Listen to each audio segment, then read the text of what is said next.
Hello, everyone. My name is Dave McCallum, and today I'll be presenting on Harold Bluetooth with Ben Winans.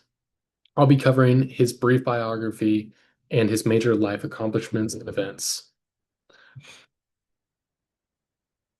Harold Bluetooth, who conquered for himself the whole of Denmark and Norway and made the Danes Christian. This is the inscription on the Yelling Stone, which Harold had made.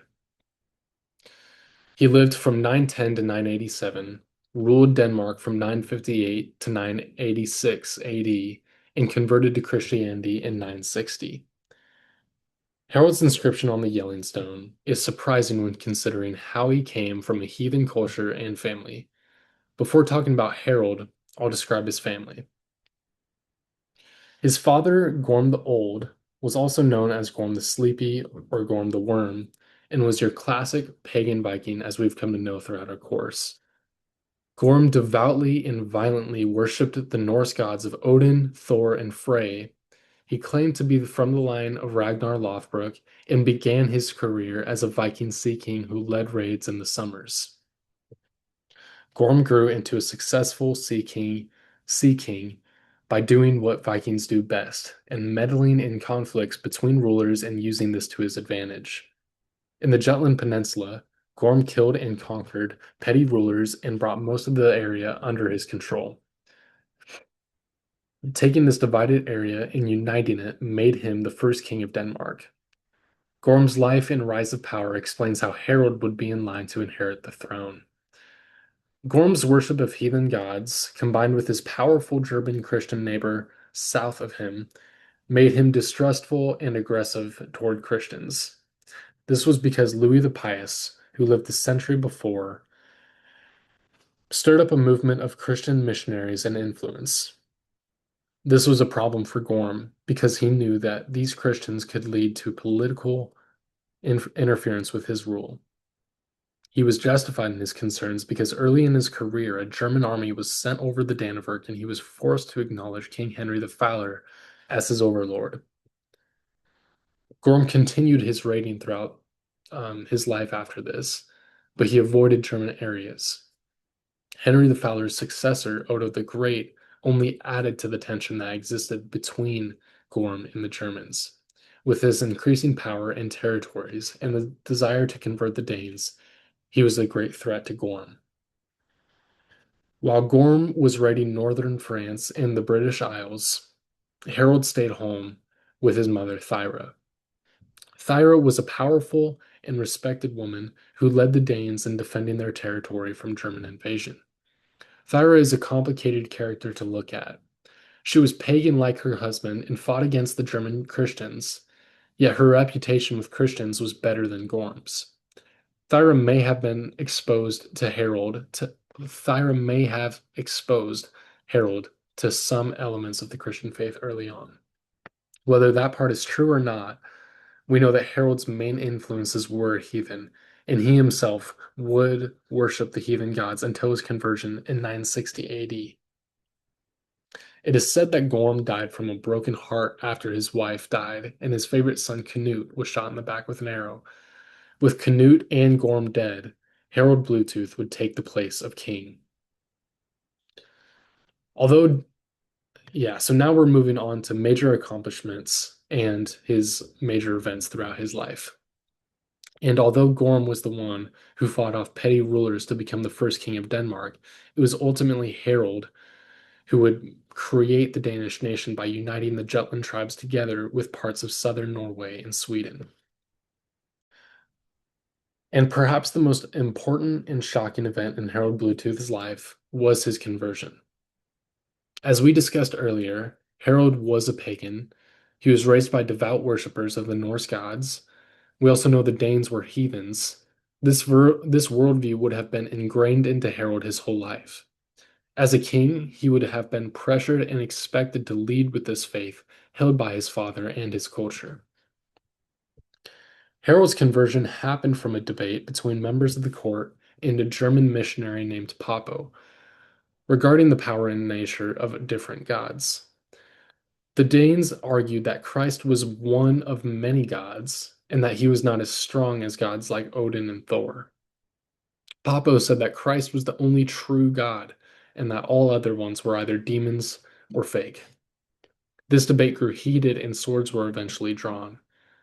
To settle this, Harold challenged Papo to prove his god's power by carrying a hot piece of iron 9 paces and throwing it. This was one trial of many that the Danes would use in order to prove one's case. Papo agreed immediately. When the iron was glowing hot, Papo proclaimed the power of his god and grabbed it. Some sources say Papo's hand remained undamaged, while others say he was burned but still carried it with determination. Whether it was his undamaged hand or his fierce courage and confidence to hold the hot iron, it convinced Harold.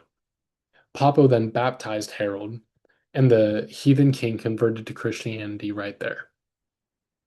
This story is seen through 7 gilded bronzes that show the images of Papo and Harold together, then the iron being heated by flames, then Papo showing the king his hand, and then Papo baptizing him. Harold's conversion and baptism also conveniently allied him with Odo the Great, who had just become the emperor of a new Roman Empire. Harold's Christian faith would face resistance from the Danes over the next decades, but his conversion and persistence of Christianity still caused a significant change of religion and practice for Denmark. Harold captured his conversion dramatically. He ordered men to drag a 20,000-pound granite rock from a beach to Yelling, where they would erect it and inscribe his conversion on it. This is called the Yelling Stone. The runic inscription on one side says King Harold had this monument made in memory of Gorm his father and in memory of Thyra his mother, that Harold who won for himself all of Denmark and Norway and made the Danes Christian.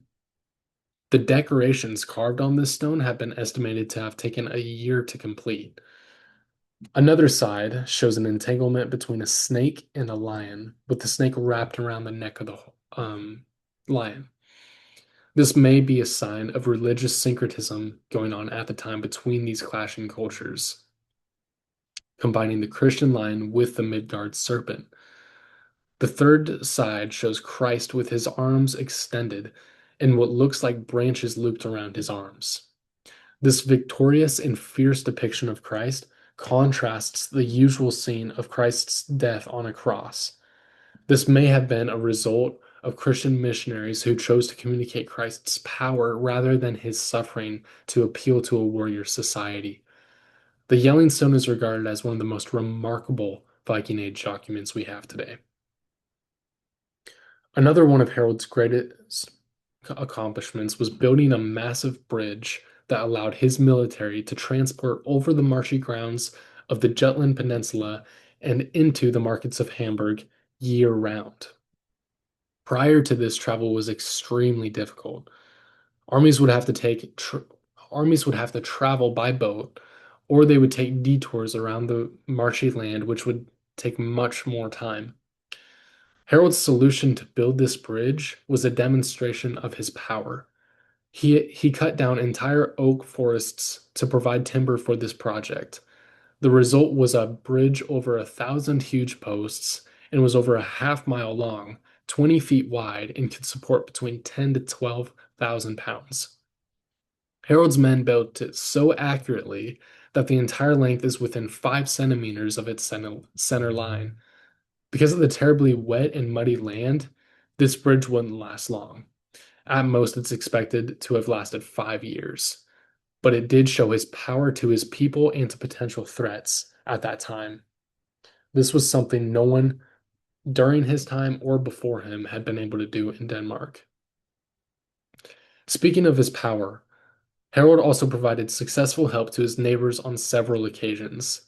Two of these were to help Duke Richard the Fearless when he had lost his kingdom in Normandy. Harold helped him recover his land, then helped him again 20 years later when he was invaded a second time. Harold's help to his nephew Harold Greycloak, however, turned out to be his most profitable and scheming event. For context, Harold gave his sister in marriage to Eric Bloodaxe of Norway, and together they had Harold Greycloak.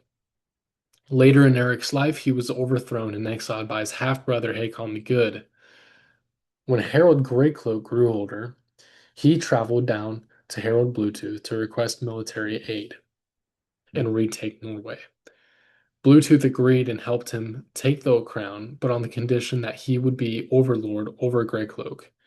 When Greycloak succeeded in winning back Norway, Bluetooth traveled to remind Greycloak of this, to which he begrudgingly agreed and served him as overlord.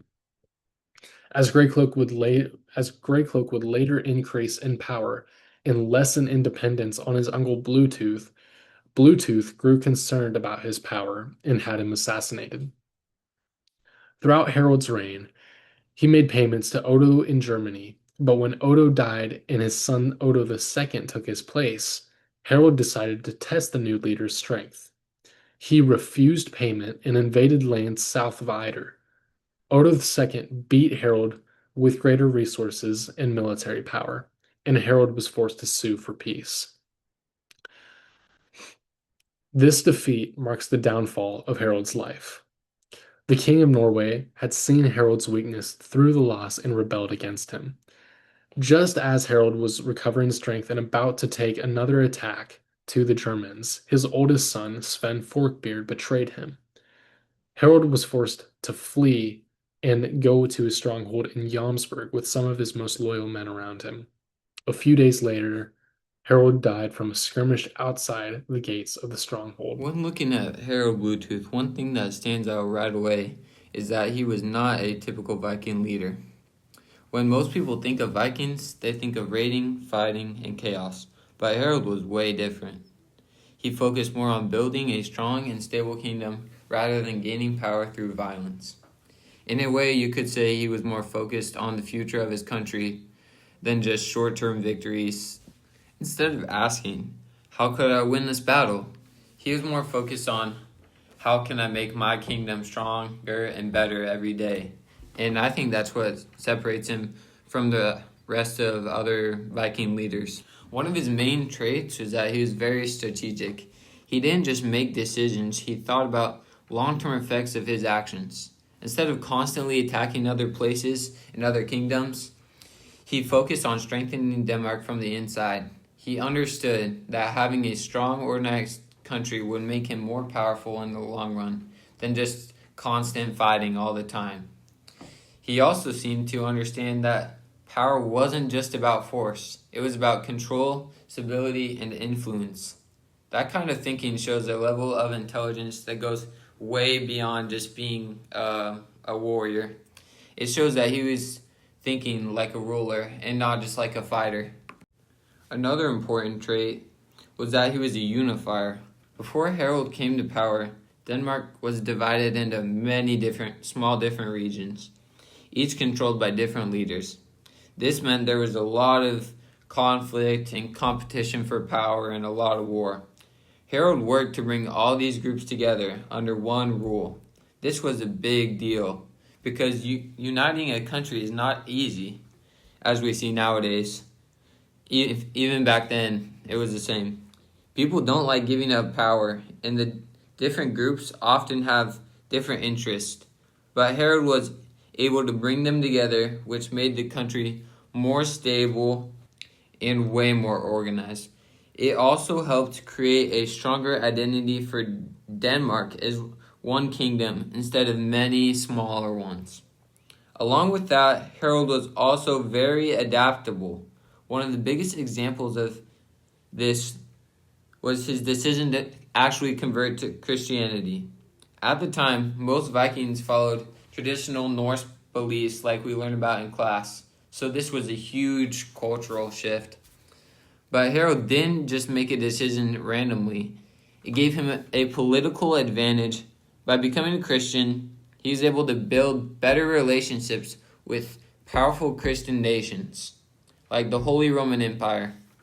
This helped Denmark become more connected to the rest of Europe, which was important for trade, alliances, and overall influence. I think this is a really interesting because it shows he was willing to go against tradition if it helped his kingdom succeed. That's huge. Not every leader would be willing to make that kind of change, especially when it could upset a lot of people. In addition to that, Harold also showed strong leadership through what he built. He didn't just rule, he actually improved his kingdom in physical ways.